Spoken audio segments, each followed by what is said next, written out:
Hello Libra, welcome po sa inyong reading. So this is for April 1st to April the 7th reading. This is a weekly reading, no? So para po sa mga bago, don't forget to click the subscribe button, smash the like button, comment below kung kayo po ay nakaka-resonate, and hit a zing notification bell. Kung gusto niyo pong sumali sa ating live sessions, doon po yan sa ating kabilang channel.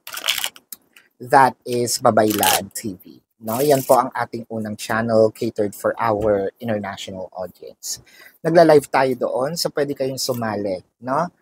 I want you to know that this is a general reading. You may resonate po sa buong reading na ito or baka konti lang. Take what's only yours. Libra.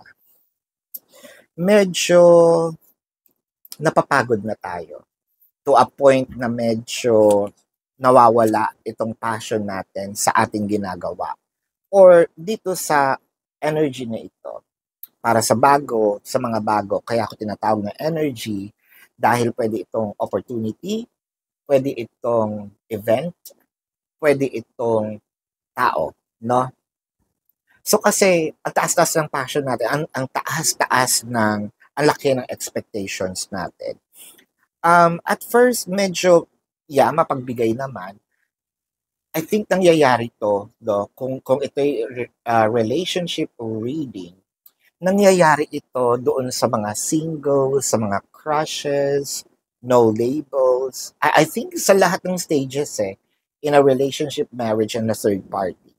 At first, medyo maganda yung takbo, maganda yung flow, no? Maganda yung bigayan ba ng energy ninyo. So, sweet ka, sweet din siya, no? Parang generous ka sa time, energy, effort, ganun din naman siya at first. Until, sige, itanggalin muna natin dito yung in a relationship and yung married couple. Although kasama yun na nagbibigayan kayo ng energies nung una. Kaso, ang nangyari dito, doon sa mga singles, crushes, no labels, and third party, no, dumating yung part na napansin mo, ikaw na lang yung nagbibigay. So parang nawalan ka ng gana kasi tinamad si person. Dahil ba ito sa ikaw ang nagpakita ng motibo? Dahil ba ikaw itong tumanggap, no? Ng umoo dito sa situation ninyo. In a relationship and marriage situation, nakikita mo kasi ngayon yung immaturity. For a few numbers of you na nandito sa LGBTQIA+ relationship, parang ang napapansin mo kasi, yes, passionate itong relationship, no? Wala tayong problema when it comes to passion. Pero, parang napapansin mo nawawala yung commitment. So, parang nagli-lead lang ito towards sex nga lang ba ito? No? That's actually the question that probably hanging in yourself, no? Inside your head. Kasi, although maganda yung flow, pero nasaan ang commitment? Hindi siya nagpo-progress, no? For a few numbers of you, kasi King of Pentacles in here, baka humihingi-hingi, no, ng tulong financially or abundantly. So parang hanggang doon lang ba ito? Ito lang ba itong relationship na ito? Hanggang pagtulong nga lang ba, no? Kasi what I wanted in here is commitment. The Three of Wands, the Star, the Strength, the Hierophant, the Page of Cups. So ang maganda naman kasi dito, kung iniisip natin, wala itong bilang, no? Wala itong halaga, no? So far, yun kasi ang ina-expect natin kasi is same level of energy. Siguro medyo kakain pa tayo ng time, no, para mangyari yon. Yes, we are waiting na ma-reciprocate sa atin, no, itong binibigay na energy nitong ng dynamic ninyo. merong pagpipigil dito. Probably this is because of either cultural with a higher font, no? It could be cultural na magkaiba kasi kayo ng kinalakhan. Either iba yung social status, no? Yung isa sa inyo well-off, siguro yung isa hindi masyado. So, um, pwedeng education din, higher fund, no? Yung isa medyo nakatapos, yung isa hindi. So, hindi nagkakatugma yung mga pananaw. Minsan, religion-wise, higher fund, no? We will not talk about religion. So, parang iba lang yung paniniwala, iba yung paniniwala, merong clash. Okay? So, parang kailangan natin ihilutin yung mga parts na yon. Or, baka AFAM yung isa, no? Yung isa naman, Pinoy. And then, ang hirap kasi pagbanggain, no? Sometimes, lalo na sa mga pagkain, no? Naku, yung mga tuyo-tuyo, di ba? Ayaw nila yung mga ganong amoy. Ikaw, favorite mo, di ba? So, minsan na nga lang makatikim, pinagsisimulan pa ng away, no? Um, I feel like may mga adjustments naman dito. Kaso, ang pagbitaw is hindi siya napakagandang solusyon agad. Lalo naman na kung hindi naman nasasaktan in physical, no?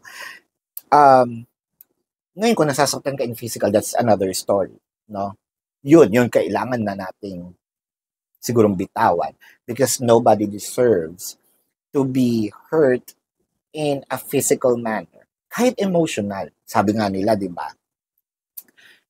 Masaktan ka na, no? Wag kasi ang dila kasi minsan mas masakit yan eh. Ang sugat naghihilom, 'di ba? Ang sugat na cause ng dila ano 'yan, it can leads to trauma. It can leads to um, childhood wounds, no? Siguro nare-remember natin yung meron tayong mga nostalgic moments na nangyayari na naman to, whether it is coming from the family or from another person. And I don't want that to happen. And I don't like that now. I think communication is key in here. No? When it comes to financial and wealth, parang sinasabi mo dito, hindi ko na kaya ito ituloy. Kung meron mga business, siguro lumalamlam na yun. No? Wealth-wise, parang sinasabi mo hanggang dito na lang ako, hindi ako magkakaroon ng malaking opportunities. I feel like kailangan lang natin mag-unwind. No? Nabobore tayo sa nangyayari ngayon, pero it doesn't mean hindi tayo uusad kasi, no? Especially sa mga taong naghahanap din ng trabaho, I feel like nabobore kayo kasi parang robotic ang nangyayari, no? Um, Aalis, mag-a-apply, uuwi, bukas aalis, a-apply, uuwi, no? Same goes with those who are already with job, no? Gigising, papasok, uuwi. But I am seeing in here, this is a pace na pagdadaanan lang natin. Again, pagdadaanan, dadaan. Ibig sabihin may movement. Huwag tayong tumambay. Pinagdadaanan lang ito. No, huwag tayong maging masokista sa ating sarili. Don't be harsh on ourselves.